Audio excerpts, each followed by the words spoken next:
Assalamualaikum warahmatullahi wabarakatuh. Perkenalkan, saya Mufti Fani Nur Aziza. Saya Natasha Ica Putri Haryanto. Di sini kami ingin ikut berkontribusi dalam video competition 2022 dengan tema halal lifestyle untuk hidup yang sehat, berkualitas dan tangguh. Tema yang ingin kami usung hari ini adalah untuk bahan pangan, yaitu tepatnya adalah kehalalan produk mentega. Mentega merupakan produk emulsi air dalam minyak yang kemudian diperkaya dengan berbagai bahan tambahan seperti flavor dan bahan warna. Adonan mentega dapat bercampur dengan baik dan merata karena adanya bahan pengemulsi atau emulsifier. Bahan pengemulsi yang umum digunakan adalah senyawa turunan lemak dalam bentuk monogliserida atau digliserida.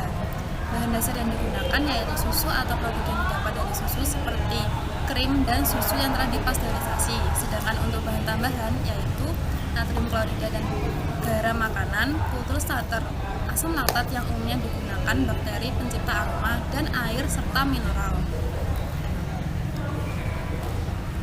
Untuk syarat-syarat komposisinya itu, untuk kadar lemak susu itu minimal adalah 80%, untuk kadar lemak susu tidak padat itu adalah maksimal 2%, dan untuk kadar airnya adalah maksimal 16%. Penjaminan mutu dan kehalalan produk olahan susu harus dimulai dari proses produksi susu sapi di peternakan hingga proses distribusi dan penggunaannya oleh konsumen secara langsung maupun digunakan sebagai bahan industri. Dalam proses pengolahan susu yang diolah menjadi berbagai produk olahan susu baik berbentuk keju, yogurt, es krim, dan mentega memiliki titik kritis keharaman. Sumber bahan tambahan yang digunakan saat proses pengolahan produk menjadi titik kritis utama keharamannya. Penggunaan bahan tambahan seperti gula sebagai pemanis, kultur starter untuk proses fermentasi, pewarna, flavor, aroma, asam lemak sebagai pengemulsi adalah contoh titik kritis bahan yang dapat bersumber dari bahan hewani yang tidak halal atau hewan halal yang tidak disembelih secara syariat Islam.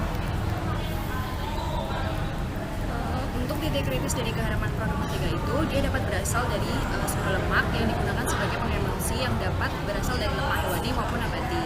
Bila berasal dari lemak hewani, maka harus dipastikan berasal dari jenis hewan halal yang disembelih sesuai syariat Islam. Selain itu, untuk penambahan flavor juga merupakan titik kritis karena merupakan bahan campuran yang perlu diperjelas status kehalalannya. Daftar pustaka yang kami gunakan untuk penjabaran materi tersebut adalah jurnal dari Amen, Jumiono, dan Fulazaki tahun 2020 dengan judul Penjaminan Mutu dan Kehalalan Produk Olahan Susu yang berasal dari Jurnal Pangan Halal. Sekian mungkin penjelasan dari kami untuk mengikuti video kompetisi ini. Ada kurangnya mohon maaf. Wassalamualaikum warahmatullahi wabarakatuh.